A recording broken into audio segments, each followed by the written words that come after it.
Black and White Sessions. We are so excited today to have the lovely Sharon Youngblood. Hi. Hi. It's so good to be here. Well, I just love you. I love you. You're so great. Sharon and I have been friends for a long time, so this is really fun. Yes. And you won't see it because we're in black and white. She has lovely purple hair. It's like the most beautiful shade of purple. Thank you for coming and being part of the Black and White Sessions. Thank you for having me. We've been trying to get you to come in for a while. And you've had a run of shows and touring and whatnot, so we're glad we caught you in town. Yes, I'm glad. Well, since we're talking about that, let's just jump in. Sharon's been touring with Mary J. Blige for a while now. Yes. And just tell us a little bit about, a lot of our audience would love to just know, what's that like for you, or do you have like a fun story and something fun to tell us about what that's like? I mean, I love it. Yeah, of course you do. It's lovely. Yeah, it's lovely. No, it's wonderful. She's great. She's just a great person to work for. No bad reports. Yes. Yes. Some artists you work for is a little tricky, but no, she's lovely. I've been with her for 4 years, and the crew is great. I mean, I think with this story, a lot of times you go around the world with people and it's not a good experience because of the people you're working with, if that's singers, if that's band. But this is like a family. We just have like such a family dynamic to our group. Yeah. And so it's just a lovely time. We've just traveled all over the world, and it's just been great. And it's been a great job. It's been great. And it becomes, it's work, but it's fun. It's so fun. And you get to travel the world for free. Who wants to do that? And I know. And that really is. And, and a lot of people would say, they aspire to be able to work with somebody like Mary, who is professional, and she appreciates great talent. Yes. And she's so beautiful. And gosh, I love that, you have that opportunity. But I'd love, you touched on something like some people in your position go on the road with artists that maybe aren't so desirable as far as personality, and you still need to show your level of professionalism. Yes.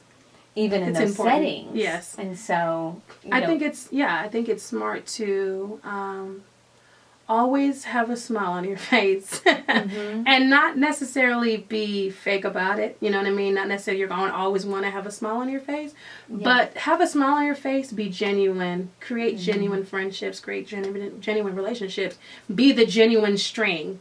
Yeah. You know what I mean? That's and the whole group. And I think that it will always come back to you. You know what I mean? Like, you will always get the call. You will always be remembered for, that was always that positive person, or that very sweet, professional, you know what I mean? Always having to come to work on time, always knowing the music, you know what I mean? Like, that goes a long way, even with the most ridiculous people. That's right. You know what I mean? They'll still remember, but this person's, professional, and I can count on this person. So, Right. You have to deal with all personalities in this industry, and I think that you have to adjust yourself to be able to, be a chameleon, and really in all scenarios, and be able to blend in and be able to, still stand for who you are. Yes. Well, and speaking of standing for who you are, Sharon and I were talking a little bit before about your faith and working in an industry where you're surrounded by other people that, are believers, aren't believers, and this sort of thing. And how does that work for you, working in an industry like this with your faith? I'm unapologetic about my faith, and I think that for me, it's definitely translated in a good way, because I don't throw it in people's face. I don't say, hey, I'm a Christian. But at the same time, I try to wear it. You know what I mean? If that makes sense, in the way that I speak to people, and the way that I operate with people, and I believe it's important, you know what I mean, to ground myself in my faith, because of the craziness that goes on in this industry behind the scenes that people don't see, and you have to be grounded in your faith. And so I'm just very confident in who I am in my faith, and I believe that God will, that He opens the doors, and so I'm gonna walk in it boldly and just be true to who I am. You know what I mean? Why fake it? You know what I mean? So I just think that's important.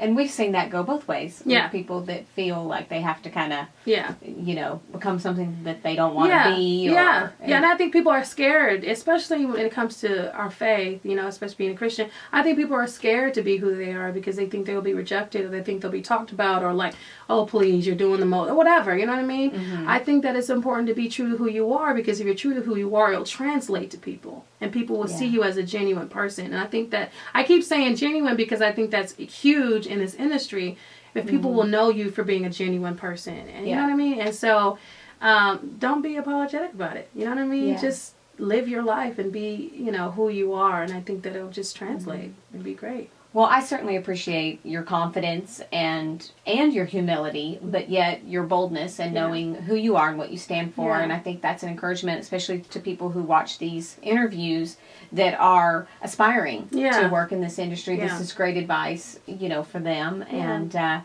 we just love you so much. I love you. And your voice, and just, you know, I'm a fan. I'm a Sharon fan. And so we hope you'll come back sometime. Absolutely. You know, anytime. We would love it. Thank you for the opportunity. All right. See ya.